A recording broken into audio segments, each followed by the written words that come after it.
People who typically see me are people either have a nasal airway obstruction problem or those who are concerned about the appearance of their nose. I had rhinoplasty done. I had a bump in my nose, and I had fallen in a store and it had swollen up, so I came to see Dr. Eisemann to make sure it wasn't broken, and it wasn't.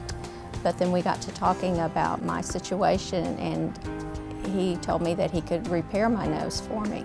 We do an internal exam and make sure there are not other problems that have to be addressed as well, such as sinus problems, septal deviation problems, scarring from trauma, or even some congenital problems that interfere with breathing. I've had chronic sinus problems throughout my life, and Dr. Eisemann said I had a deviated septum, and he also repaired that during the surgery. And since then, I hardly have sinus infections anymore. I have much better health. It's about an hour and a half to do the operation, about an hour in the recovery area, and they go home.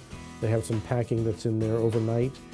Taping and the dressing is to get the skin to recontour, because we're working on the bone and cartilage, and the skin has to redistribute itself and adhere to the underlying cartilage and bone so it redrapes properly. As far as recovery, he gave me an outline and directions with it. He also gave me a list of possible problems that could result from any surgery. So I was well informed, and I was prepared for the procedure and the outcome. This is her post-operatively, her pre-operative pictures. This is probably about 2 months after the surgery, which is generally when we take the post-operative pictures, and then we have them come back, in a year later also. My health is better, and I just feel better about myself because I know my nose has been repaired, and I like the way it looks now, and it makes a huge difference in your life.